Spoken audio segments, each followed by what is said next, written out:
राजस्थान में e governance सरकारी सेवाएं ई गवर्नेंस के माध्यम से नागरिकों तक पहुंचाई जा रही हैं, जिसमें इंफॉर्मेशन एंड कम्युनिकेशन टेक्नोलॉजी का प्रयोग होता है।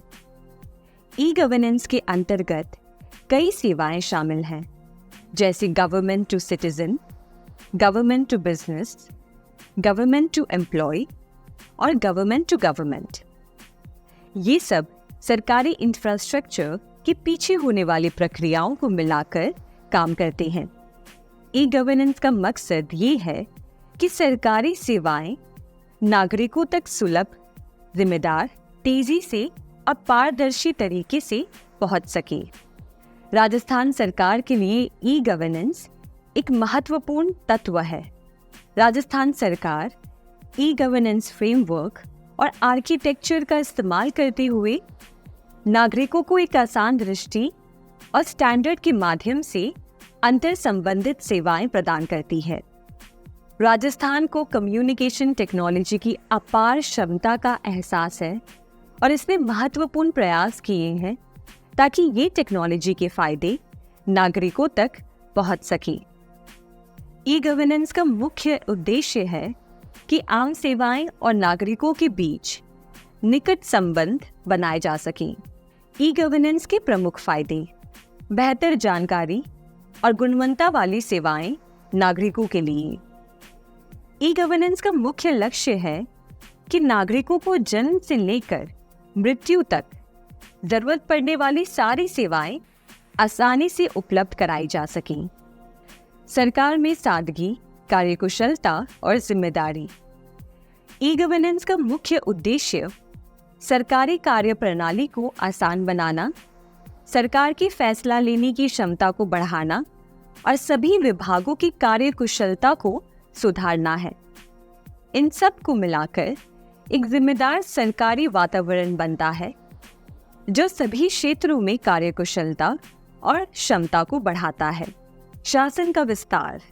कम्युनिकेशन टेक्नोलॉजी तेजी से विकसित हो रही है और इसके अपनाने से सरकारी सेवाएं नागरिकों तक पहुंच रही हैं। इससे सरकार का विस्तार होता है और नागरिकों की सरकारी प्रक्रियाओं में भागीदारी बेहतर होती है।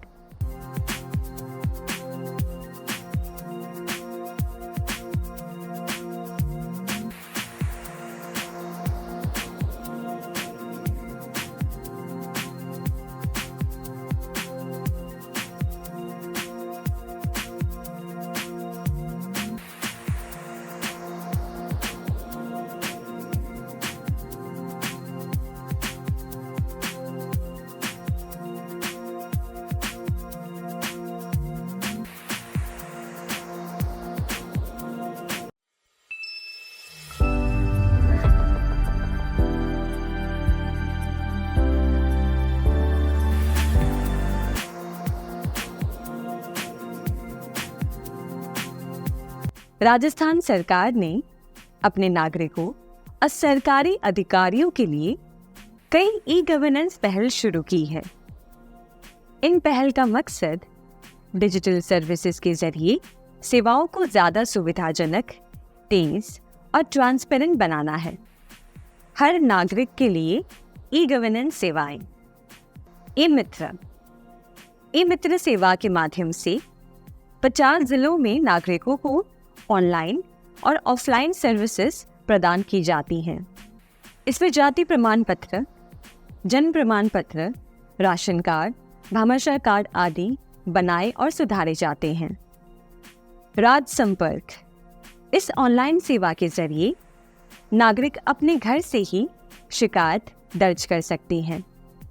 ये एक सेंट्रलाइज्ड मंच है जो नागरिकों का समय बचाता है। सरकारी अधिकारियों के लिए सेवाएं। HRMS। ये प्रणाली कर्मचारियों की जानकारी को ऑटोमेटिक और व्यवस्थित करती है। ये नामांकन प्रक्रियाओं को आसान बनाती है और रोजगार प्रणालियों को तेज करती है। ई-ऑफिस। ये सरकारी दफ्तर में काम को सरल, प्रभावी और ट्रांसपेरेंट बनाती है। इससे विभागों को निर्णय लेने में मदद मिलती है और दफ्तर पेपरलेस हो जाते हैं। IFMS। ये प्रणाली राज्य के फाइनेंशियल मैनेजमेंट का ध्यान रखती है। ये बजट, पेमेंट, रसीद, कार्य प्रबंधन और लेखांकन को कवर करती है। ई-प्रोक्योरमेंट, ये एक इलेक्ट्रॉनिक खरीद प्रणाली है जो आपूर्ति, उपकरण, काम और सेवाओं की खरीद और बिक्री की अनुमति देती है।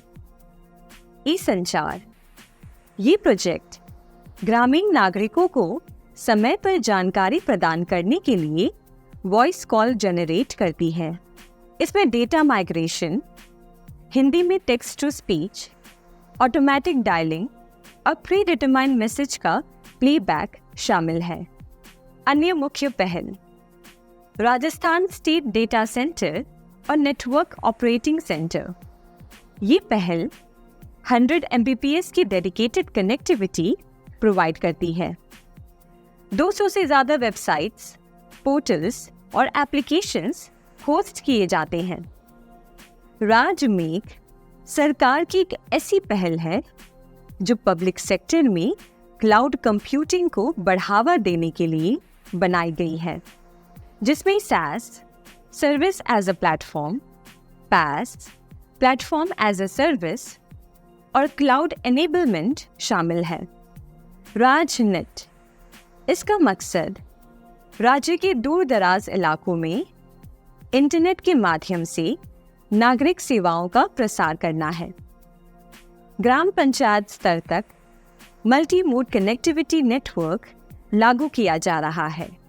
राजधरा, ये भूस्थानिक डेटा के एक्विजिशन, प्रोसेसिंग, स्टोरेज और उपयोग में सुधार के लिए एक state wide web based geo portal है। Raj Sewa Dwar, the Rajasthan service delivery gate, ये एक सेवा डिस्ट्रीब्यूशन गेटवे है। राजस्थान सिंगल साइन ऑन और स्टेट पोर्टल, इसका मकसद राज्य के सभी नागरिकों, इंडस्ट्रीज और सरकारी कर्मचारियों को एक ऑनलाइन पोर्टल के जरिए सभी सरकारी सेवाओं का लाभ प्रदान करना है। राज ई वॉल्ट, ये एक डॉक्यूमेंट मैनेजमेंट प्रणाली है जो राज्य को डिजिटली सक्षम बनाती है। इसका मकसद राजस्थान को पूरी तरह से पेपरलेस बनाना है। राज ई साइन, राज ई साइन एक ऑनलाइन इलेक्ट्रॉनिक हस्ताक्षर सेवा है जो सभी सरकारी एप्लीकेशंस के साथ जोड़ी जा रही है। UID होल्डर्स डॉक्यूमेंट्स पर डिजिटल हस्ताक्षर कर सकते हैं और सरकारी अधिकारी इन्हें इलेक्ट्रॉनिकली वेरीफाई कर सकते हैं। इससे सरकारी कामकाजी में ट्रांसपेरेंसी और सुविधा बढ़ती है। राज AEM, वे एक enterprise web content management platform है। RAAS, ये एक GPS मॉनिटरिंग और बायोमेट्रिक अटेंडेंस सिस्टम है।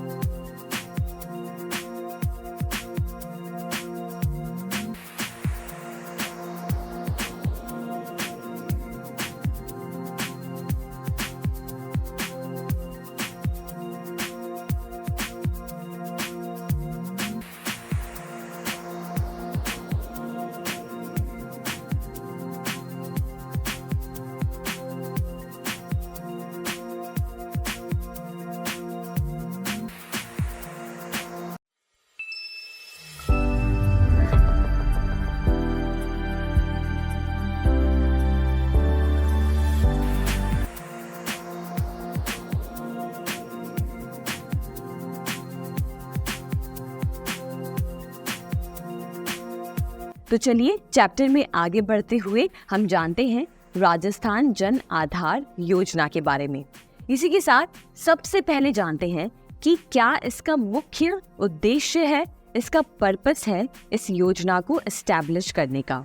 इस योजना का सबसे पहला उद्देश्य है कि राजस्थान नागरिकों या राजस्थान में जो भी परिवार रहते हैं, उनके पॉपुलेशन की इंफॉर्मेशन, उनके डेमोग्राफिक इंफॉर्मेशन और सोशियो इकोनॉमिक इंफॉर्मेशन को कलेक्ट करना, उन सभी का डेटा बेस बनाना और उस डेटा बेस के हिसाब से हर एक परिवार को एक नंबर, एक कार्ड प्रोवाइड करना।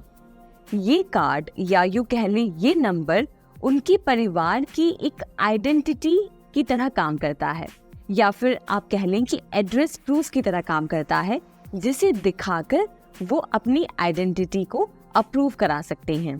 इसमें दूसरा उद्देश्य इस योजना का ये है कि जो भी नॉन कैश बेनिफिट्स हैं, जैसे कि health care services, housing facilities या फिर जो है बाकी जो अलाउंसेस मिलते हैं, उन सभी सेवाओं को या उन सभी फ़ायदों को हर एक सिटीजन्स तक पहुंचाया जा सके जब वो आधार या जन आधार ऑथेंटिकेशन को सक्सेसफुली कर देते हैं। इसमें तीसरा उद्देश्य इस योजना का ये है कि जो भी पब्लिक वेलफेयर स्कीम्स हैं वो सबके घर तक पहुंचाना, उनके घर के आसपास उन स्कीम्स को पहुंचाना, और साथ ही साथ जो थोड़े पिछड़े इलाके हैं या जो गांव के इलाके हैं उनमें ई कॉमर्स और इंश्योरेंस फैसिलिटीज़ को और भी ज़्यादा बढ़ावा देना और उसके एक्सेस को और ज़्यादा इम्प्रूव करना। उसके बाद इसका उद्देश्य है ई मीटर डिवाइस का प्रॉपर तरीके से उसका रेगुलेशन और उसके ऑपरेशंस को इफेक्टिवली मैनेज करना। उसके बाद इंफॉर्मेशन और इलेक्ट्रॉनिक स्ट्रक्चर जो राज्य में है, जो हमारे स्टेट में है, उसे और अच्छे से जो है एक तरीके से उसकी रिफॉर्मेशन करना और उसे रीएस्टैब्लिश करना। इसके बाद इसका उद्देश्य है कि नारी सशक्तिकरण को और ज़्यादा जो है बढ़ावा देना और जो भी फाइनेंशियल एडवांटेजेस हैं उन तक आसानी से पहुंचाना। इसके बाद इसका उद्देश्य है कि जो फैमिली मेंबर्स हैं या जो फैमिलीज़ हैं उनकी एलिजिबिलिटी कितनी है पब्लिक वेलफेयर स्कीम्स के लिए, उनको डिसाइड करना और उनको इम्प्लीमेंट करना। उसके बाद इसका आखिरी उद्देश्य है कि आधार ऑथेंटिकेशन के माध्यम से लाइफ सर्टिफिकेट बेनिफिशियरीज को प्रोवाइड करना। आइए अब इस टॉपिक में हम जानते हैं जन आधार रजिस्ट्रेशन और जन आधार कार्ड के बारे में। सबसे पहले तो जो भी राजस्थान स्टेट के रेसिडेंट फैमिलीज हैं उन सभी का अधिकार है कि वो जन आधार कार्ड के लिए अप्लाई कर सकते हैं और रजिस्ट्रेशन कर सकते हैं और इस जन आधार कार्ड को अपनी फैमिली के लिए अवेल करा सकते हैं। उसके बाद जब कोई फैमिली जन आधार कार्ड के लिए अप्लाई करता है तो उसे एक 10 अंकों का फैमिली आइडेंटिफिकेशन नंबर दिया जाता है और साथ ही साथ जन आधार कार्ड दिया जाता है। तीसरी चीज़ जो आपको यहाँ पे ये जाननी चाहिए वो ये कि अगर किसी फैमिली में कोई फीमेल है और उसकी उम्र अगर 18 साल या 18 साल से ज़्यादा है तो उसे हेड ऑफ द फैमिली बनाया जाता है। अगर मान लीजिए उस फैमिली में कोई फीमेल नहीं है जो इस क्राइटेरिया को मीट कर पाती है, तो उस फैमिली में जो मेल मेंबर है वो अगर 21 साल या 21 साल से ज़्यादा की उम्र का है तो उसे हेड ऑफ द फैमिली बनाया जाता है। और अगर उस फैमिली में ये दोनों ही जो है ऐसी मेंबर्स नहीं हैं जो इस क्राइटेरिया को मीट कर पाते हैं, तो फिर उस फैमिली का जो सबसे ज़्यादा उम्र वाला जो व्यक्ति है, जो सबसे ज़्यादा सीनियर इंसान है, उसे हेड ऑफ द फैमिली बनाया जाता है।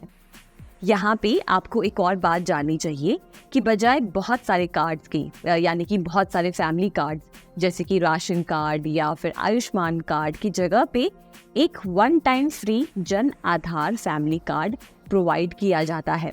और फ्यूचर में जो भी पब्लिक वेलफेयर के बेनिफिट्स हैं या जो भी स्कीम्स के एडवांटेजेस हैं वो सभी इस एक कार्ड के थ्रू फैमिली या सिटीजन को प्रोवाइड की जाती हैं।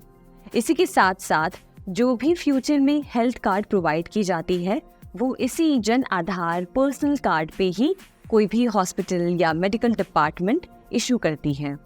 इसके बाद self Jan Aadhaar data repository में जो भी डेटा रजिस्टर्ड होता है वो time to time citizens update करते रहते हैं। इसी के साथ साथ अगर किसी बेनिफिशियरी का इंफॉर्मेशन या उसका डेटा अपडेट होता है कुछ ऐसी स्कीम्स में जो ऑलरेडी इंटीग्रेटेड है जन आधार के साथ, तो यहाँ पे data repository reverse seeding possible हो जाती है और automatically Jan Aadhaar data repository में वो डेटा अपडेट हो जाती है। इसी के साथ साथ अगर कोई family member Jan Aadhaar portal पे जाता है तो उसके लिए ये कंपलसरी होता है कि वो अपने फैमिली मेम्बर्स का आधार नंबर वहाँ पर प्रोवाइड करे। और यहाँ पे मैं आपको बता दूँ कि जो जन आधार की रजिस्ट्रेशन और कार्ड डिस्ट्रीब्यूशन प्रोसेस है, उसकी पूरी प्रोसेस की जानकारी जन आधार योजना 2019 में दी गई है। तो यहाँ सबसे पहले बात करते हैं कैश बेनिफिट एलिजिबिलिटी की। अगर कोई परिवार, अगर कोई फैमिली कैश बेनिफिट के लिए जो है कारगर है, तो उसकी जो भी कैश बेनिफिट है वो फैमिली के हेड के अकाउंट में, यानी कि जो फैमिली का हेड है उसके बैंक अकाउंट पे ट्रांसफर होता है। और जो भी पर्सनल कैश बेनिफिट्स हैं वो बेनिफिशियरी के उसके इंडिविजुअल अकाउंट में ट्रांसफर होता है। मान लीजिए अगर किसी बेनिफिशियरी का अपना बैंक अकाउंट नहीं है तो उसका पर्सनल कैश बेनिफिट उसकी फैमिली के हेड के अकाउंट में ट्रांसफर किया जाता है। और वहीं अगर हम बात करें नॉन कैश बेनिफिट एलिजिबिलिटी की, तो हर एक फैमिली में हर एक मेंबर, हर एक सदस्य को अधिकार है कि वो अपने नॉन कैश बेनिफिट्स ले सकता है, साथ ही साथ इंडिविजुअल नॉन कैश बेनिफिट्स भी अवेल कर सकता है।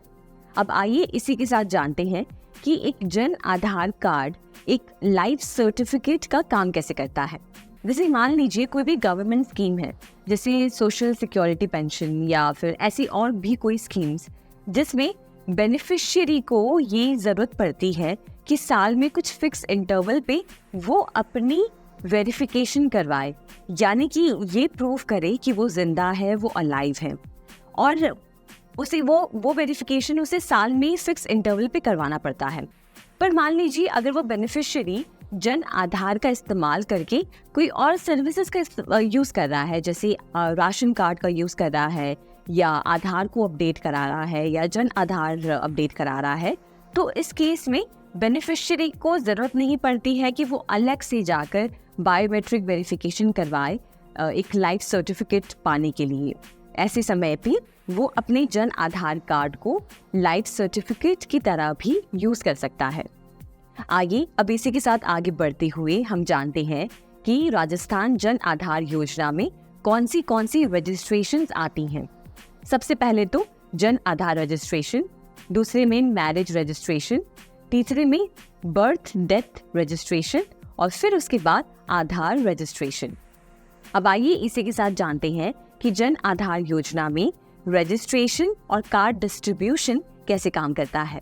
तो सबसे पहले तो जानते हैं कि कैसे जो फैमिलीज में पहले से ही जन आधार नंबर के लिए रजिस्टर करा रखा है उन्हें कैसे कार्ड मिलता है। तो सबसे पहले तो जब कोई फैमिली रजिस्ट्रेशन कराती है तो उन्हें 10 अंकों का फैमिली आइडेंटिफिकेशन नंबर मिलता है उनके मोबाइल नंबर पे, यानी कि SMS पे या फिर वॉइस कॉल के माध्यम से। एक बार जब उनके पास उनका फैमिली आइडेंटिफिकेशन नंबर आ जाता है तो वो ई मित्र या ई मित्र प्लस पे जाकर इस आइडेंटिफिकेशन नंबर को दिखाकर अपना कार्ड ले सकते हैं। अब दूसरे केस में आइए जानते हैं कि जो फैमिलीज पहली बार अपना नया रजिस्ट्रेशन करा रही हैं उस केस में ये कैसे काम करता है। तो जैसे फैमिली का जो अडल्ट मेंबर है वो जो है जन आधार पोर्टल पे जाकर या इन मित्र पे जाकर जन आधार नंबर के लिए फ्री ऑफ कॉस्ट रजिस्ट्रेशन करा सकता है।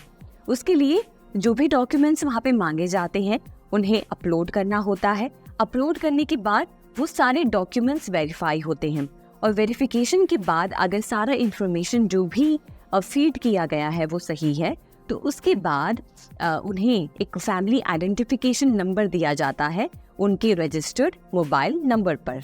आइए अब इसी के साथ जानते हैं जन आधार कार्ड डिस्ट्रीब्यूशन के बारे में। जब एक बार किसी फैमिली को उनके फैमिली आइडेंटिफिकेशन नंबर मिल जाती है उसके बाद जो भी पंचायत समिति है या ई मित्र हैं या सिविक बॉडीज है उनका काम होता है इन फैमिलीज को उनकी जो जन आधार कार्ड है उसकी प्रिंट कॉपी उनको प्रोवाइड करना। इसी के साथ साथ स्टेट गवर्नमेंट भी साल में कुछ इंटरवल्स पे जो है free one time card provide करती है इन फैमिलीज को। अगर कोई फैमिली अपनी जन आधार कार्ड को डाउनलोड करना चाहती है तो वो जन आधार ई कार्ड पे जाकर या जन आधार पोर्टल या फिर अपनी SSO ID का इस्तेमाल करके जन आधार की कॉपी को डाउनलोड आसानी से कर सकती है। आइए अब जानते हैं कि अगर जन आधार कार्ड में अगर कोई करेक्शन या अपडेट कराना है कोई इन्फॉर्मेशन, तो वो कैसे कर सकते हैं। मान लीजिए जब जन आधार कार्ड की आप अपडेशन करा रहे थे या रजिस्ट्रेशन करा रहे थे, तो उस समय अगर कुछ मिस्टेक हुई है या किसी इन्फॉर्मेशन को आपको अपडेट कराना है, तो किसी भी फैमिली का जो अडल्ट मेंबर है या फिर जो हेड है, वो आसानी से आधार ऑथेंटिकेशन के जरिए कोई भी इंफॉर्मेशन को करेक्ट करवा सकता है या अपडेट करा सकता है।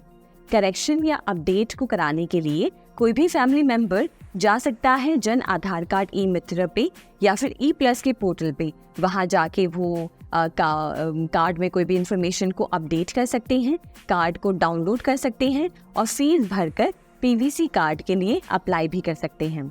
अब आइए इसी के साथ हम जानते हैं कि किन केसेस में किसी भी फैमिली का अगर जन आधार कार्ड है या किसी व्यक्ति का है तो वो कैसे कैंसिल होता है।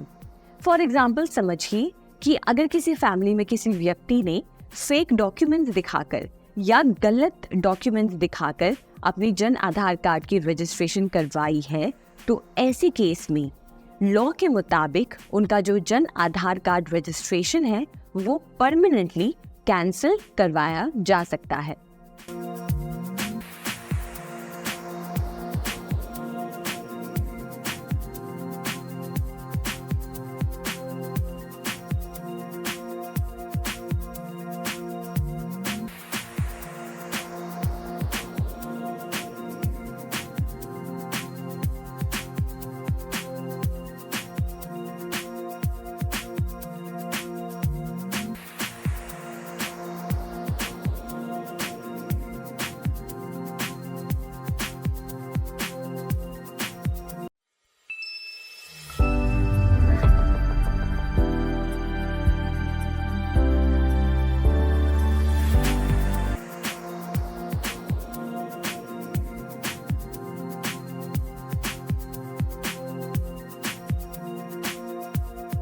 तो चलिए चैप्टर में आगे बढ़ते हुए हम अगली योजना के बारे में जानते हैं। इसमें हम बात करेंगे आयुष्मान भारत योजना के बारे में। ये योजना या यूं कह लें ये स्कीम का मेन उद्देश्य है कि जो भी इंटरनल पेशेंट डिपार्टमेंट्स हैं उन तक कैशलेस सर्विसेज को सही तरीके से पहुंचाना। इस स्कीम को लॉन्च किया गया है स्पेशली राजस्थान नागरिकों के लिए। इसे लॉन्च किया गया था 1 सितंबर 2019 में और अगर आप देखेंगे तो ये स्कीम दो स्कीम्स का एक इंटीग्रेशन है, यानी कि राजस्थान स्टेट की जो भामाशाह स्वास्थ्य बीमा योजना है और सेंट्रल गवर्नमेंट की जो आयुष्मान भारत योजना है, इन दोनों का इंटीग्रेशन इस स्कीम में दिखता है। ये योजना कम से कम 1 करोड़ से भी ज्यादा राजस्थान नागरिकों तक फ्री ट्रीटमेंट्स पहुंचाने का उद्देश्य रखती है, यानी कि चाहे अगर वो कोई भी मेडिकल ट्रीटमेंट कराते हैं प्राइवेट हॉस्पिटल्स में या गवर्नमेंट हॉस्पिटल्स में, तो उन तक फ्री ट्रीटमेंट पहुंचाने का उद्देश्य इस स्कीम का है।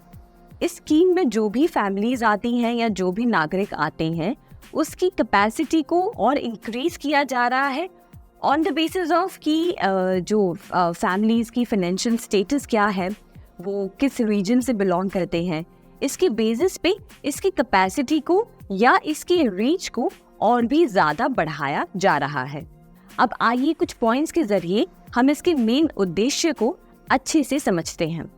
तो सबसे पहले तो इस स्कीम का उद्देश्य है कि हेल्थ इंडिकेटर्स को इम्प्रूव करना। इसका दूसरा उद्देश्य है कि जो भी कस्टमर या जो भी पेशेंट हैं वो अपनी बीमारी के समय पे या अपने ट्रीटमेंट के समय पे कोई भी एक्स्ट्रा एक्सपेंस उन्हें ना करना पड़े और सही से सरकार उन्हें एक फाइनेंशियल कवर प्रोवाइड कर सके। तीसरा उद्देश्य ये है कि हर एक नागरिक के पास उनका हेल्थ इंश्योरेंस हो, जिसके जरिए वो अपने हॉस्पिटल बिल्स को और भी ज़्यादा कम कर सकें। इस स्कीम को प्लान करने में मिनिमम गवर्नमेंट और मैक्सिमम गवर्नेंस अप्रोच को अडेप्ट किया गया है। अगला उद्देश्य इस स्कीम का ये है कि एक हेल्थ डेटाबेस तैयार करना जो कि हेल्प करेगा आने वाली पॉलिसीज को बनाने में।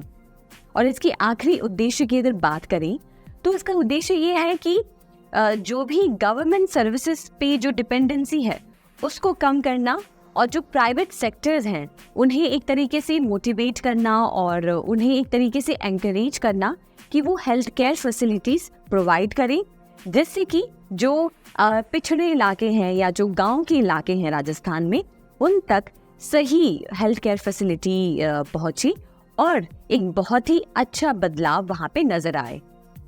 अब आइए इसी के साथ चैप्टर में आगे बढ़ते हुए हम जानते हैं कि ये आयुष्मान भारत योजना के बेनिफिट्स क्या हैं। इस स्कीम का सबसे पहला बेनिफिट ये है कि जो in house cleaning process softwares हैं हॉस्पिटल्स में, उनमें जो है एक स्टैंडर्ड सेट किया गया है और उस प्रोसेस को और भी ज़्यादा ट्रांसपेरेंट बनाया गया है। उसके बाद जो दूसरा बेनिफिट है कि जो भी मेडिकल प्रोटोकॉल्स हैं उन्हें सही तरीके से वेरीफाई और डिफाइन किया गया है। उसके बाद अगला बेनिफिट है कि डिस्ट्रिक्ट में जो भी गवर्नमेंट ऑफिशियल्स हैं उन पे अच्छे से सर्वेलेंस रखा जा रहा है मोबाइल एप्लीकेशंस के ज़रिए। उसके बाद आखिर में ये बेनिफिट है कि सही प्रोविजंस बनाए गए हैं, जो भी गरीब व्यक्ति या गरीब फैमिली से बिलोंग करते हैं वो भी प्राइवेट हॉस्पिटल्स में सही सी ट्रीटमेंट ले पाएं। योजना के लाभार्थी आयुष्मान भारत योजना और नेशनल फूड सिक्योरिटी एक्ट के तहत आने वाली फैमिलीज इस योजना का लाभ उठा सकती हैं। प्रीमियम पेमेंट सभी फैमिलीज के लिए निर्धारित की गई हैं और फ्लोटर पॉलिसी में प्रीमियम का भुगतान एनुअल बेसिस पर करना होता है। इस योजना के अनुसार लाभार्थी परिवार का वर्णन निम्न रूप से किया गया है।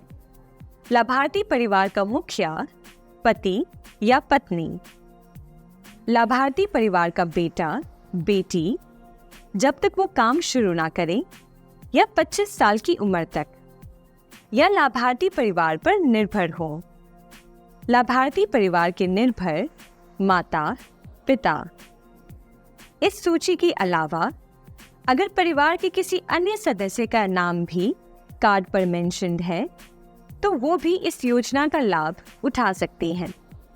अब आइए इसी के साथ आखिर में मैं आपको बताती हूँ कि इस योजना में बेनिफिशियरीज इस स्कीम को कहाँ यूज कर सकते हैं, यानी कि इसका बेनिफिट कहाँ ले सकते हैं।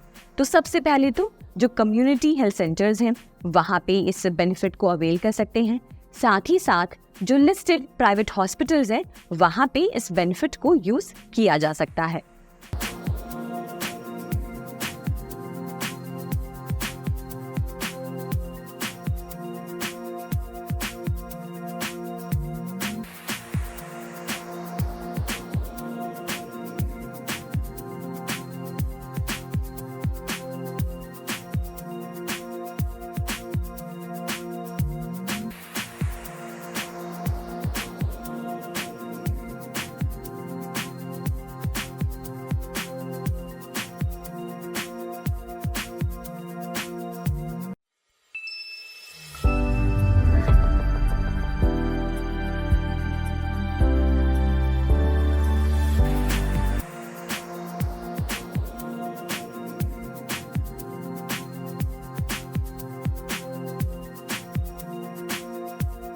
चलिए अब चैप्टर में आगे बढ़ते हुए हम और सर्विसेज के बारे में जानते हैं।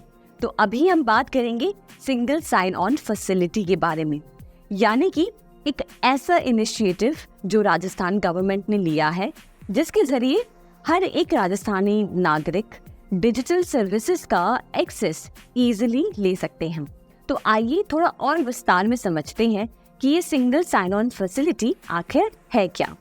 तो ये सिंगल साइन ऑन फैसिलिटी आप समझिए एक ऐसा माध्यम है, एक ऐसा सिस्टम है जिसके जरिए आप एक सिंगल यूजर आईडी या पासवर्ड को बनाकर हर एक डिपार्टमेंट में या हर एक पोर्टल में आसानी से लॉगिन कर सकते हैं। जैसे फॉर एग्जांपल समझिए राजस्थान गवर्नमेंट जो भी डिजिटल सर्विसेज प्रोवाइड करता है, ठीक है, उसमें आपको अकाउंट क्रिएट करना पड़ता है। पर वहीं अगर आपके पास SSO है यानी कि सिंगल साइन ऑन फैसिलिटी है, तो आपको अलग अलग डिपार्टमेंट में लॉगिन करने के लिए अलग अलग यूजर आईडी और पासवर्ड नहीं बनाने पड़ते। आप बस एक ही यूजर आईडी और पासवर्ड से यानी कि अपने SSO से हर एक डिपार्टमेंट में जाके लॉगिन कर सकते हैं। इससे क्या होता है कि आपको अलग अलग पासवर्ड याद नहीं करने पड़ते हैं, आपको अलग अलग यूजर आईडीज क्रिएट नहीं करनी पड़ती है। ऐसे केस में समझिए अगर किसी राजस्थान सिटीजन के पास अपना SSO अकाउंट क्रिएटेड नहीं है, तो उसने सोची कितनी दिक्कत होगी, क्योंकि अगर वो किसी डिजिटल सर्विस में लॉगिन करना चाह रहे हैं तो उन्हें हर एक डिपार्टमेंट में जाने के लिए पहले तो अपना यूज़र आईडी क्रिएट करना होगा, फिर पासवर्ड डालना होगा, फिर उसके बाद उन्हें वो यूज़र आईडी और पासवर्ड याद भी रखना है। ऐसे समय में SSO एक तरीके से बहुत ही कारगर साबित होता है, क्योंकि बस एक यूज़र आईडी पासवर्ड से एक राजस्थान नागरिक हर एक डिपार्टमेंट में लॉगिन कर सकता है और सर्विसेज को फास्ट और इजी तरीके से एक्सेस कर सकता है। इसी के साथ साथ ये SSO राजस्थान गवर्नमेंट को हेल्प करता है कि वो अपने गवर्नमेंट डिपार्टमेंट्स में अकाउंटेबिलिटी को बढ़ा सके, साथ ही साथ उनकी जो एफिशिएंसी है और उनकी जो एक्सेसिबिलिटी है उसे भी इम्प्रूव कर सकें। अब आइए समझते हैं कि SSO का पर्पस क्या है। तो SSO का सबसे पहला पर्पस है वन पर्सन वन आइडेंटिफिकेशन, जिसके जरिए क्या होता है कि जो भी राजस्थान के रेसिडेंट्स हैं उनकी जो भी डेटा सेट्स हैं और डॉक्यूमेंट्स हैं एक जगह स्टोर्ड है, और जिसके जरिए उनकी एक आइडेंटिफिकेशन बनती है। मल्टीपल चीज़ें ना होने की वजह से कंफ्यूजन कम होती है और डेटा को मैनेज करना आसान बन जाता है। और दूसरा पर्पस ये है कि किसी भी सर्विस को यूज़ करने के लिए किसी भी डॉक्यूमेंट या एफिडेविट का इस्तेमाल करना ना पड़े।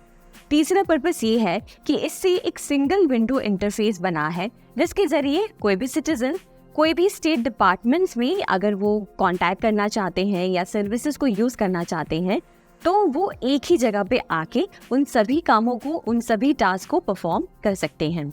अब इसी के साथ चैप्टर में आगे बढ़ते हुए आइए देखते हैं कि कैसे आप सिटीजन लॉगिन क्रिएट कर सकते हैं। हर एक राजस्थानी नागरिक जो ऑनलाइन गवर्नमेंट सर्विसेज को यूज़ करना चाहता है और उसके बेनिफिट्स को अवेल करना चाहता है, उसके लिए सबसे सही ये होगा कि वो अपना SSO ID और पासवर्ड क्रिएट कर ले। अपनी SSO ID पासवर्ड क्रिएट करने के लिए उन्हें अपने वेब ब्राउज़र में टाइप करना है sso.rajasthan.gov.in। आइए प्रैक्टिकली करके उसे हम समझते हैं। तो यहाँ सबसे पहले आप अपना सिटीजन लॉगिन क्रिएट करने के लिए आप अपने वेब ब्राउज़र में टाइप करेंगे sso.rajasthan.gov.in और एंटर दबाएं। तो जैसे ही आप ये एड्रेस अपने वेब ब्राउज़र में एंटर करते हैं तो आपके सामने ये SSO की जो पोर्टल है वो ओपन हो जाती है। यहाँ आप ऊपर की तरफ देखेंगे तो यहाँ पर लिखा हुआ है राजस्थान सिंगल साइन ऑन, यानी कि हम जो SSO ID पासवर्ड की बात कर रहे हैं उसका पोर्टल है ये। यहाँ पे आप राइट साइड देखेंगे तो दो ऑप्शंस हैं, एक है लॉगिन का, एक है रजिस्ट्रेशन का। तो अगर आपने ऑलरेडी रजिस्टर किया हुआ है तो आप यहाँ पे अपनी डिजिटल आइडेंटिटी डालकर और पासवर्ड डालकर आप लॉगिन कर सकते हैं। अगर हमारी तरह आपने रजिस्ट्रेशन नहीं किया है, पहली बार कर रहे हैं, तो आप रजिस्ट्रेशन पे क्लिक करेंगे। यहाँ पे जैसे आप क्लिक करते हैं तो आपके सामने ये 3 ऑप्शंस नजर आते हैं, एक सिटीजन, दूसरा उद्योग और तीसरा गवर्नमेंट एम्प्लॉय। तो यहाँ पे अगर आप सिटीजन पे क्लिक करेंगे तो यहाँ पे आप देखेंगे 2 ऑप्शंस हैं। सबसे पहले तो जन आधार और दूसरा गूगल। अगर आप अपने जन आधार ID नंबर के साथ जो है रजिस्ट्रेशन करना चाहते हैं तो आप जन आधार सिलेक्ट करें और यहाँ पे अपना जन आधार ID और या फिर एनरोलमेंट नंबर डालें। और अगर आप गूगल के साथ जो है रजिस्टर करना चाहते हैं अपने गूगल अकाउंट को यूज़ करके, तो आप गूगल पे क्लिक करके अपने गूगल अकाउंट को यहाँ से सिलेक्ट करके आप रजिस्ट्रेशन कर सकते हैं। अब हम वापस बैक आते हैं और बाकी ऑप्शंस को एक्सप्लोर करते हैं।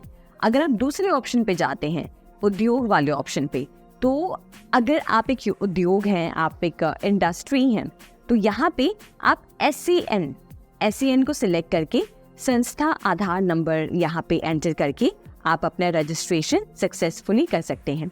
और अगर आप एक गवर्नमेंट एम्प्लॉय हैं तो आप गवर्नमेंट एम्प्लॉय वाले ऑप्शन को सिलेक्ट करेंगे, SIPF को सिलेक्ट करेंगे और यहाँ पे अपना SIPF नंबर और SIPF पासवर्ड डालेंगे, जिसके ज़रिए आप अपना SSO ID और पासवर्ड क्रिएट कर पाएंगे। तो यहाँ पे आपने देखा कि 3 ऑप्शंस यहाँ पे अवेलेबल हैं और जो भी आपके लिए अप्रोप्रिएट ऑप्शन है आप उसे सिलेक्ट करें और फिर उसके बाद आप अपनी SSO ID और पासवर्ड क्रिएट कर सकते हैं। तो यहाँ पे आपको देखना है कि जो अप्रोप्रिएट ऑप्शन है आपके लिए, आप उसको सिलेक्ट करें। मान लीजिए अगर आप जन आधार से रजिस्ट्रेशन करते हैं तो आपको जन आधार नंबर एंटर करना है और उसके बाद नेक्स्ट पे क्लिक करना है और उसके बाद आपके मोबाइल नंबर पे जो OTP आता है उसे एंटर करके आप वेरीफाई करें। तो यहाँ पे जैसे ही आप अपना वेरिफिकेशन प्रोसेस कंप्लीट करते हैं उसके बाद ऑप्शन आता है अपना SSO ID और पासवर्ड क्रिएट करने का। यहाँ पे आप SSO ID और पासवर्ड क्रिएट करें। पासवर्ड को क्रिएट करने के लिए आप ध्यान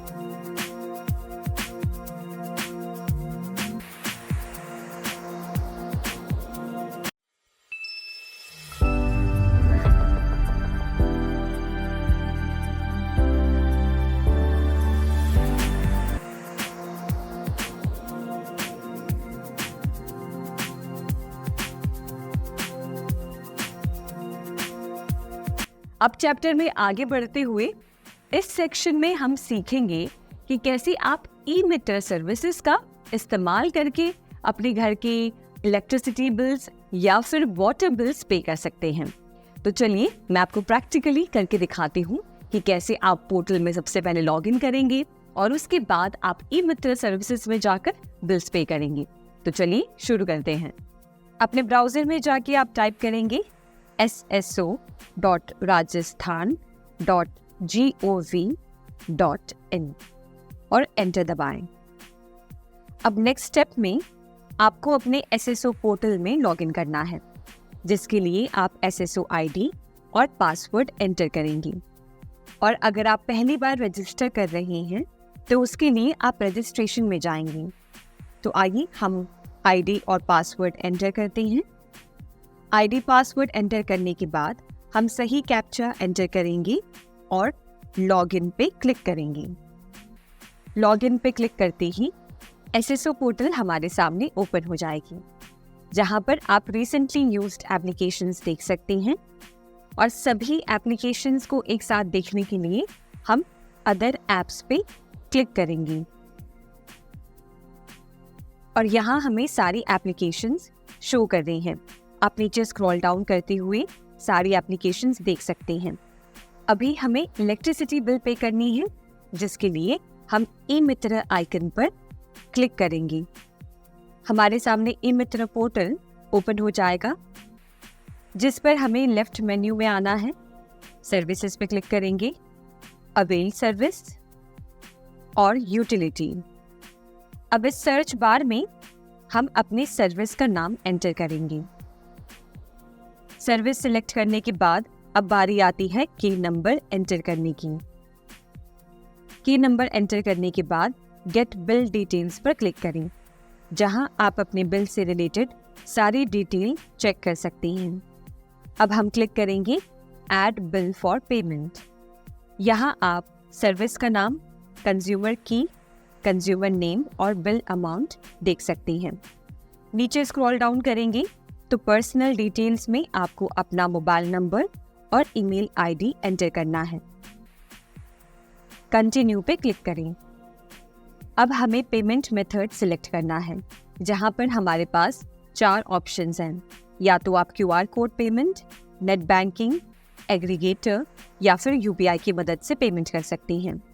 अपना प्रेफर्ड ऑप्शन सिलेक्ट करें और सिलेक्ट एन ऑप्शन में आकर सर्विस को सिलेक्ट करें।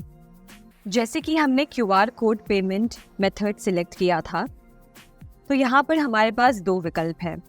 हम QR कोड को स्कैन करके पेमेंट कर सकते हैं या मोबाइल नंबर एंटर करके। हम शो कोड पर क्लिक करेंगे और अब इस QR कोड को स्कैन करके पेमेंट करेंगे और ये हमारा पेमेंट सक्सेसफुल हो गया है। अब आप चाहें तो अपने बिल पेमेंट की रिसीट डाउनलोड कर सकते हैं। इस बिल में आप देखेंगे तो service name, amount, transaction number और रेफरेंस नंबर आपको मिलता है। रिसीट डाउनलोड करने के लिए आप प्रिंट लेजर रिसीट पे क्लिक करें, जहां से आप इसे प्रिंट कर सकते हैं और डाउनलोड करके अपने कंप्यूटर में सेव कर सकते हैं, या फिर प्रिंट डीएमपी रिसीट पे क्लिक करें, जहां से सेम आप सेव कर सकते हैं अपने कंप्यूटर में। चैप्टर के इस सेक्शन में हमने देखा कि कैसे आप ई-मित्र सर्विसेज के थ्रू अपनी इलेक्ट्रिसिटी बिल्स या किसी और बिल्स को पे कर सकते हैं। तो सबसे पहले तो मैं आपको बता दूं और एक बार आपको रिवाइज करवा दूं कि ई-मित्र सर्विसेज पे जाने के लिए आपको किन चीज़ों की ज़रूरत पड़ती है। सबसे पहले तो अपना SSO ID और SSO पासवर्ड। आप जब लॉगिन करते हैं SSO पोर्टल में, फिर वो आपको ले जाता है ई-मित्र सर्विसेज पर, जहां से आप अपने बिल्स पे करते हैं। चैप्टर की अब इस सेक्शन में हम सीखेंगे और देखेंगे कि कैसे आप एक बोनाफाइड सर्टिफिकेट या फिर एक डोमिसाइल सर्टिफिकेट अप्लाई कर सकते हैं। तो यहाँ हम सब जानते हैं कि बोनाफाइड सर्टिफिकेट किस लिए ज़रूरी होता है। ये एक तरीके से प्रूफ है कि हम हमारे स्टेट के रेसिडेंट हैं। ये सर्टिफिकेट हमारी स्टेट गवर्नमेंट हमें प्रोवाइड करती है। तो इसके लिए आपको अप्लाई करना होगा, और अप्लाई करने के लिए हम वापस जाएंगे SSO पोर्टल पर। यहाँ पर आपको ई-मित्र सर्च करना है। तो यहाँ पे आप देख सकते हैं जो चौथा आइकन है वो है ई-मित्र का। आप इस पर क्लिक करें। अब आप स्क्रीन पर देख सकते हैं कि हम ई-मित्र की पोर्टल पर आ गए हैं। यहाँ पर आप सबसे पहले डैशबोर्ड में देखेंगे तो यूटिलिटी और एप्लीकेशन का ऑप्शन है। तो हम यहाँ पे कोई यूटिलिटी बिल के लिए नहीं अप्लाई कर रहे हैं या पे नहीं कर रहे हैं, हम एप्लीकेशन फॉर्म भरना चाहते हैं। तो उसके लिए हम एप्लीकेशन पर क्लिक करेंगे। जैसे ही आप एप्लीकेशन पे क्लिक करते हैं तो आप अपने सामने देखेंगे एक यहाँ पे बार है। यहाँ पे आपको सर्च करना है बोनाफाइड सर्टिफिकेट। बोनाफाइड सर्टिफिकेट जैसे ही आप टाइप करते हैं, आप देखेंगे कि यहाँ पे सजेशन में आ गया है application form for bona fide certificate, मूल निवास प्रमाण पत्र हेतु आवेदन। तो आप इस पे क्लिक करें। क्लिक करने के बाद आप यहाँ से लैंग्वेज चेंज कर सकते हैं। आप यहाँ पे देख सकते हैं लिखा है वर्तमान में आपकी भाषा अंग्रेजी है, अपनी भाषा बदलें क्योंकि इस सेवा का आवेदन हिंदी में उपलब्ध है। तो यहाँ से हम लैंग्वेज को चेंज करते हैं, और लैंग्वेज को चेंज करने के बाद हम वापस टाइप करेंगे बोनाफाइड सर्टिफिकेट। बोनाफाइड सर्टिफिकेट पे क्लिक करें। तो यहाँ आप जैसे ही बोनाफाइड सर्टिफिकेट सिलेक्ट करेंगे तो आप पाएंगे कि यहाँ जानकारी वाले सेक्शन में यहाँ पे लिखा है आवेदनकर्ता का जन आधार संख्या डालें। तो यहाँ पे आपको जो जन आधार ID है वो एंटर करनी है। तो यहाँ हम सबसे पहले जन आधार ID एंटर कर रहे हैं, और उसके बाद जैसे ही आप जन आधार ID एंटर करते हैं, आगे बढ़े पर क्लिक करें। यहाँ से अब वेरिफिकेशन मेथड सिलेक्ट करें। तो यहाँ से हमने जन आधार बेस्ड सिलेक्ट किया है, और फिर क्लिक करें शो फैमिली मेंबर्स। उसके बाद आप देखेंगे कि यहाँ से आपको फैमिली मेंबर सिलेक्ट करना है जिसकी इंफॉर्मेशन आप वेरीफाई करना चाहते हैं और जिनकी डिटेल्स को आप फैच करना चाहते हैं। तो यहाँ से हमने सिलेक्ट किया और वेरीफाई एंड फैच डिटेल पे क्लिक करें। इसके बाद आपको OTP एंटर करना है। तो आपके रजिस्टर्ड मोबाइल नंबर पे आपको एक OTP रिसीव हुआ होगा, वो आपको यहाँ पे एंटर करना है। क्लिक करें ओके पर। आप यहाँ पे देखेंगे कि जिस फैमिली मेंबर को आपने सिलेक्ट किया था उनकी सारी जानकारी यहाँ पर आपको दिख रही होगी। तो आप सारी जानकारी चेक कर लें, और उसके बाद जैसे ही आप अगला बटन पे क्लिक करते हैं तो यहाँ पे आप देखेंगे कि ई फॉर्म हमारे सामने खुल गई है। यहाँ पर लिखा है मूल निवास प्रमाण पत्र हेतु आवेदन पत्र। तो यहाँ पे आप राइट हैंड साइड देखेंगे जो एप्लीकेंट है उनकी फोटो आपको नजर आ रही होगी। उसी के साथ साथ यहाँ पे उनकी सारी जानकारी आपको एंटर करनी है, जैसे कि शीर्षक, प्रार्थी का नाम, पिता या पति का नाम, उसके साथ साथ जन्म तिथि, ईमेल ID, मोबाइल नंबर, और यहाँ पर स्थायी पता की जो सारी इन्फॉर्मेशन है वो आप एंटर करेंगे। उसके बाद आपने किस कक्षा तक और कहाँ तक शिक्षा प्राप्त की है वो इन्फॉर्मेशन यहाँ पे एंटर करेंगे। इसके बाद अन्य विवरण जो है ये आपको एंटर करने हैं। उसके बाद ये महिला के लिए, क्या आप विवाहित हैं, क्या आपका विवाह कब और किसके साथ हुआ, वो सारी डिटेल आपको यहाँ पे एंटर करनी है। फिर आप नीचे स्क्रॉल डाउन करेंगे तो यहाँ पे आपको वो सारी एड्रेस प्रूफ, एजुकेशनल क्वालिफिकेशन और बाकी अगर कोई डॉक्यूमेंट्स आप अटैच करना चाहते हैं वो, और एप्लीकेशन फॉर्म आप यहाँ पे सिलेक्ट करके ऐड करेंगे। इसके बाद अंत में आप देखेंगे तो गंतव्य कार्यालय की सारी इन्फॉर्मेशन है। आप इस इन्फॉर्मेशन को सेव करें। इसके बाद आपको भुगतान करना है, जो आप इनमें से कोई भी डिजिटल पेमेंट के माध्यम से कर सकते हैं। अब चलिए हम देखते हैं कि कैसे आप एम्प्लॉयमेंट डिपार्टमेंट में रजिस्ट्रेशन कर सकते हैं। यानी कि अगर आप कोई जॉब की तलाश कर रहे हैं तो आप SSO पोर्टल में जाकर एम्प्लॉयमेंट डिपार्टमेंट में जो भी वैकेंसीज है वो चेक कर सकते हैं। तो इसके लिए सबसे पहले आपको जाना है अदर एप्स में। अदर एप्स में जाने के बाद आप यहाँ पे एम्प्लॉयमेंट एक्सचेंज डिपार्टमेंट सर्च करें तो यहाँ पे आप देख सकते हैं ये लिखा हुआ है एम्प्लॉयमेंट एक्सचेंज मैनेजमेंट सिस्टम। आप इस पर क्लिक करें। जैसे ही आप इस सर्विस पे क्लिक करेंगे और आगे जो प्रोसेस को आगे बढ़ाएंगे तो आपको वहाँ पर जाकर सबसे पहले सिलेक्ट करना होगा कि क्या आप एक एम्प्लॉयर हैं या फिर अगर आप एक जॉब सीकर हैं। तो मान लीजिए कि आप एक जॉब सीकर हैं तो आप जॉब सीकर सिलेक्ट करेंगे। तो अगर आपने इससे पहले रजिस्ट्रेशन किया है तो आप एग्जिस्टिंग यूजर पे क्लिक करेंगे, और अगर आप पहली बार रजिस्टर कर रहे हैं तो आप न्यू रजिस्ट्रेशन पे क्लिक करेंगे। अब यहाँ मान लेते हैं कि आपने इससे पहले रजिस्ट्रेशन नहीं किया है, आप पहली बार कर रहे हैं, तो आप न्यू रजिस्ट्रेशन पे क्लिक करेंगे। न्यू रजिस्ट्रेशन पे क्लिक करने के बाद एक फॉर्म डिस्प्ले होगा जो आपको फिलअप करना है रजिस्ट्रेशन के लिए। वो आप फिलअप करें, उसे सबमिट करें, और जैसे ही आप सक्सेसफुली एम्प्लॉयमेंट एक्सचेंज को सबमिट करते हैं तो आपके स्क्रीन पर एक पॉपअप मैसेज या एक कंफर्मेशन मैसेज आता है जो बताता है कि आपने सक्सेसफुली अपना एम्प्लॉयमेंट एक्सचेंज सबमिट कर दिया है। इस तरीके से आप एम्प्लॉयमेंट डिपार्टमेंट में रजिस्ट्रेशन कर सकते हैं। अब हम देखते हैं कि अगर आपको अपने कॉलेज की फीस भरनी है तो वो आप कैसे पे कर सकते हैं SSO पोर्टल पर जाकर। तो सबसे पहले तो आप अपने ब्राउजर में SSO की जो पोर्टल है उसे ओपन करेंगे। अब आपको अदर एप्स में जाना है और यहाँ पे आप सर्च करेंगे department of college education.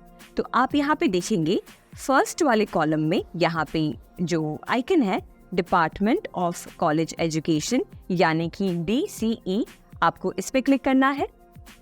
Click करने के बाद आप देखेंगे कि department of college education online admission यहाँ पे खुल गया है। अब इसमें से जो आप फीस भरना चाहते हैं, जैसे मान लीजिए अगर आप सेकेंड ईयर, थर्ड ईयर या फिर फाइनल ईयर की फीस भरना चाहते हैं तो यहाँ पे आपको रेड में हाईलाइटेड ये ऑप्शन दिख रहा है। फर्स्ट ईयर की या फिर UG या PG की अभी फीस एक्सेप्ट नहीं की जा रही है तो वो आप अभी देख सकते हैं कि डिसेबल्ड है। अभी सिर्फ सेकेंड ईयर, थर्ड ईयर और फाइनल ईयर की फीस एक्सेप्ट की जा रही है। तो यहाँ पर जाकर आप क्लिक करें और उसके बाद आप देखेंगे कि दूसरे पेज पे आपको यहाँ पे एप्लीकेशन नंबर एंटर करना है। उसके बाद आप क्लिक करेंगे गेट फीस डिटेल पर, और जैसे ही आप गेट फीस डिटेल पे क्लिक करते हैं तो आपकी फीस की इंफॉर्मेशन आ जाती है। आप वहाँ से सिलेक्ट करें अपना पेमेंट मोड। अगर आप चाहते हैं डेबिट कार्ड से पे करना तो डेबिट कार्ड, क्रेडिट कार्ड या ऑनलाइन मोड सिलेक्ट कर सकते हैं।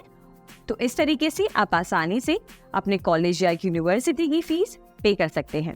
अब चैप्टर के इस सेक्शन में हम जानेंगे राजस्थान संपर्क सर्विस के बारे में। ये एक ऐसी सर्विस है जिसके जरिए आप जाकर शिकायतें दर्ज कर सकते हैं और शिकायतों के साथ साथ आप उनके बारे में फीडबैक लिख सकते हैं और भी कई सारे सर्विसेज को यूज कर सकते हैं। तो चलिए प्रैक्टिकली करके देखते हैं कि आप कैसे राजस्थान संपर्क सर्विस यूज कर सकते हैं। यहाँ पर आपको अदर एप्स में जाना है और अदर एप्स में जाकर आप राज संपर्क सर्च करेंगे। तो आप यहाँ पे क्विक सर्च में टाइप कर सकते हैं राज संपर्क, और जैसे ही आप टाइप करेंगे आपको ये सर्विस, ये जो सुविधा है यहाँ पे आपको दिख जाएगी। आपको इस आइकन को क्लिक करना है और आप देख सकते हैं कि हम अब राजस्थान संपर्क पोर्टल पे रिडायरेक्ट हो रहे हैं। तो यहाँ पे आप देख सकते हैं कि हम पहली बार साइन इन कर रहे हैं, तो हमें सारी इन्फॉर्मेशन सबसे पहले एंटर करनी है। तो जैसे आप देख सकते हैं यहाँ पे name, father's name, ID proof, phone number, address, country, district, साथ ही साथ आपको मोबाइल नंबर, अपना जेंडर मेंशन करना है, अपना स्टेट, विलेज और ईमेल आईडी।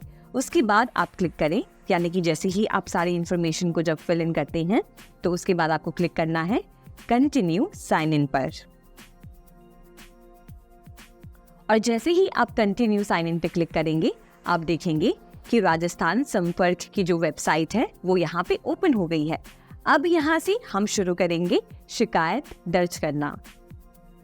और स्क्रीन पर आप देख सकते हैं कि अभी हम राजस्थान संपर्क पोर्टल पे हैं। यहाँ जाके हम शिकायत दर्ज करेंगे। तो आप देख सकते हैं कि जैसे ही आप ओपन करेंगे तो डैशबोर्ड पे आपको आपकी प्रोफाइल दिखाई देगी, साथ ही साथ और भी कुछ ऑप्शंस या सर्विसेज आपको दिखाई देंगे। तो हमें सबसे पहले देखना है कि आप कैसे शिकायत दर्ज कर सकते हैं। तो शिकायत दर्ज करने के लिए यहाँ पे जो ऊपर की तरफ हॉरिजॉन्टल मेन्यू है, हॉरिजॉन्टल मेन्यू की तरफ आप आ जाएं और यहाँ पे आपको लॉज ग्रीवेंस के नाम से ऑप्शन दिख रहा होगा, इस पर आप क्लिक करें। लॉज ग्रीवेंस पे क्लिक करने के बाद आप पाएंगे कि एक नई पेज ओपन हो गई होगी। तो यहाँ पे जैसे आप देखेंगे कि शिकायतकर्ता का विवरण, उसके बाद दूसरे सेक्शन में आप यहाँ पे आएंगे तो यहाँ पे शिकायत क्षेत्र विवरण, यानी कि आप कहाँ से शिकायत दर्ज कर रहे हैं उसकी इंफॉर्मेशन। अब नीचे तीसरे सेक्शन में आइए तो ये है शिकायत विवरण, यानी कि ये वो सेक्शन है जहाँ पे आप अपने शिकायत की इंफॉर्मेशन डालेंगे। जैसे सबसे पहले देखिए विभाग का प्रकार, यानी कि आप जो शिकायत कर रहे हैं वो किस विभाग से रिलेटेड है।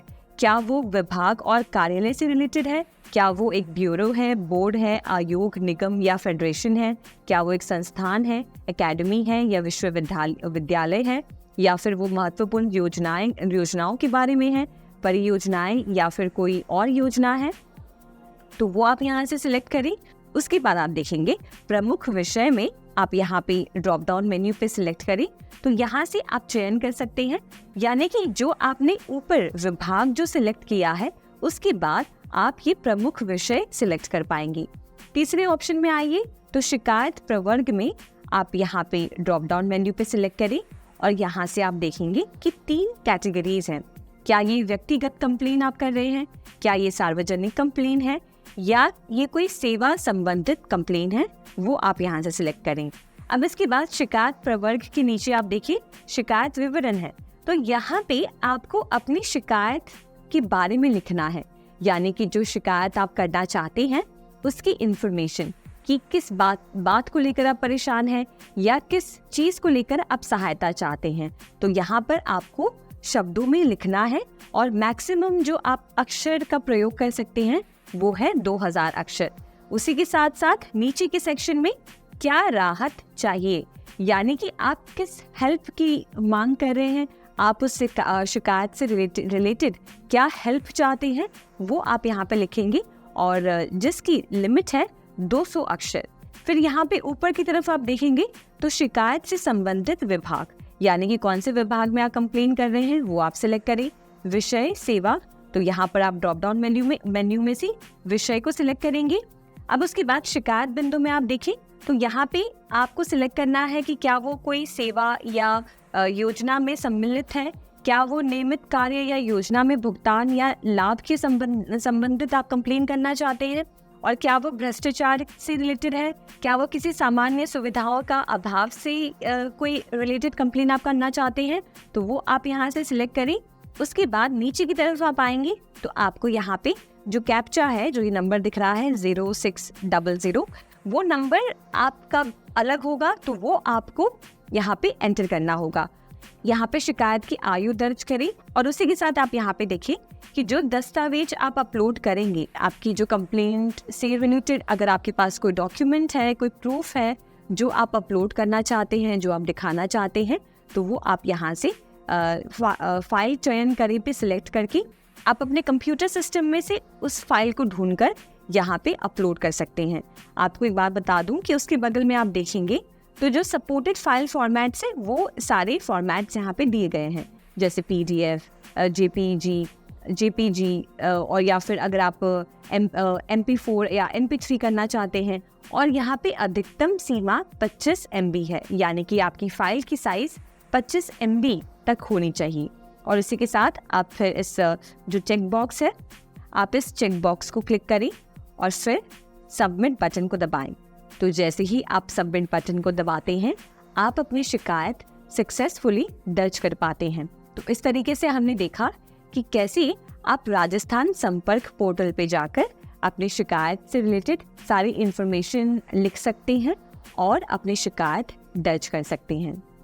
अब जब हमने शिकायत दर्ज कर दी है, तो अब हम देखते हैं कि कैसे आप अपनी शिकायत की स्टेटस चेक कर सकते हैं। तो मान लीजिए आपने शिकायत दर्ज कर ली है और आपको जानना है कि आपके कंप्लेन की स्टेटस क्या है, क्या कोई बात आगे बढ़ी है, कुछ प्रोसेसिंग में चल रहा है या नहीं, तो उसे आप आसानी से चेक कर सकते हैं। आप SSO पोर्टल पे लॉगिन करें और लॉगिन करने के बाद आप राजस्थान संपर्क को सिलेक्ट करें और जैसे ही आप राजस्थान संपर्क के पोर्टल पर आएंगे तो आप देखेंगे कि हॉरिजॉन्टल मेन्यू में जो लास्ट ऑप्शन है वो है व्यू स्टेटस का। आप जब इस ऑप्शन पे क्लिक करते हैं तो आपने अभी तक जो भी कंप्लेंट्स फाइल की हैं, जो भी शिकायतें दर्ज की हैं, वो सारी लिस्ट आपको दिख जाती हैं, जिसमें से आप उस कंप्लेंट को सिलेक्ट करके उसकी करंट स्टेटस चेक कर सकते हैं। मान लीजिए अगर आपने अभी तक कोई भी कंप्लेंट फाइल नहीं की है तो यहाँ पर नो डेटा फाउंड लिखा हुआ आएगा, और अगर आपने की है तो सारी उसकी करंट स्टेटस आप यहाँ पे चेक कर सकते हैं।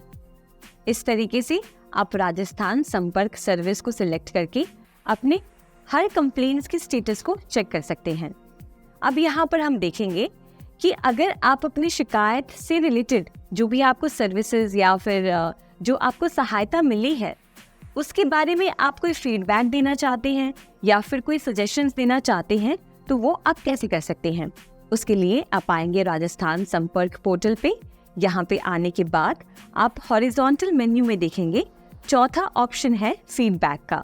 फीडबैक पर क्लिक करने के बाद आप देखेंगे कि यहाँ पे फीडबैक का पेज ओपन हो गया है, जिसमें से आपको अपनी ग्रीवियंस ID यहाँ पे एंटर करनी है। नीचे आप मोबाइल नंबर डालेंगे। उसके बाद आप देखेंगे सेटिस्फैक्शन रेटिंग में आप यहाँ से 5 पे से कितनी रेटिंग देना चाहते हैं। जैसे अगर आप सहायता से सेटिस्फाइड थे तो आप 5 दे सकते हैं, या आप जितनी भी रेटिंग देना चाहते हैं आप यहाँ से सिलेक्ट कर सकते हैं। अब इसके नीचे आप देखेंगे तो लिखा है रिक्वेस्ट फॉर रीओपन ग्रीवियंस, यानी कि अगर आप अपनी कंप्लेन को रीओपन करना चाहते हैं, आप उसको जो है वापस से खोलना चाहते हैं, तो वो आप कर सकते हैं। तो अगर आप वो करना चाहते हैं तो आप येस पे क्लिक करें, और अगर आप रीओपन नहीं करना चाहते हैं तो आप नो पर क्लिक करें। उसके बाद आप यहाँ पे फीडबैक डिस्क्रिप्शन लिखें। तो आप यहाँ पे लिखेंगे कि आपका जो भी फीडबैक है, क्या आप उससे सेटिस्फाइड हैं या आपको लगता है कि उसमें और इम्प्रूवमेंट हो सकता था, या जो भी आप लिखना चाहते हैं वो आप डिस्क्रिप्शन में लिख सकते हैं। यहाँ पे मैक्सिमम 500 कैरेक्टर्स हैं जो आप लिख सकते हैं। साथ ही साथ अगर आप कोई डॉक्यूमेंट या कोई फाइल अपलोड करना चाहते हैं तो वो भी आप कर सकते हैं। चूज फाइल पे जाकर आप PDF format, document, JPG, JPEG और जो भी फाइल आप सिलेक्ट करना चाहते हैं अपने कंप्यूटर सिस्टम में से सिलेक्ट करें, जिसकी मैक्सिमम साइज होगी 7 MB। और नीचे फिर ये जो टेक्स्ट है, जो ये नंबर दिख रहा है या जो भी टेक्स्ट आएगा, वो आपको सही एंटर करना है और सबमिट पे क्लिक करना है। तो ये तो हमने देखा कि कैसे आप फीडबैक दे सकते हैं। इसी तरीके से अगर आप कोई सजेशन देना चाहते हैं तो वो भी आप कर सकती हैं। तो यहाँ पे जो फीडबैक का ऑप्शन है, इसे आप स्विच करके सजेशंस पे क्लिक करें, और यहाँ पे सजेशंस में आप आएंगे तो यहाँ पे आप अपना मोबाइल नंबर एंटर करें, ईमेल ID, नाम एंटर करें, और यहाँ पे सजेशन का जो डिस्क्रिप्शन है वो आप यहाँ पे लिख सकते हैं, जिसके मैक्सिमम 500 कैरेक्टर्स लिमिट है। फिर यहाँ से आप डिपार्टमेंट टाइप सेलेक्ट करें कि जो भी डिपार्टमेंट से रिलेटेड आप यहाँ पे फीडबैक देना चाहते हैं वो डिपार्टमेंट, और उसी के साथ साथ यहाँ से आपको डिपार्टमेंट सेलेक्ट करना है। अगर आप कोई डॉक्यूमेंट अपलोड करना चाहते हैं तो वो आप यहाँ से कर सकते हैं, और फिर जो टेक्स्ट दिया गया है वो सही एंटर करके सबमिट करें।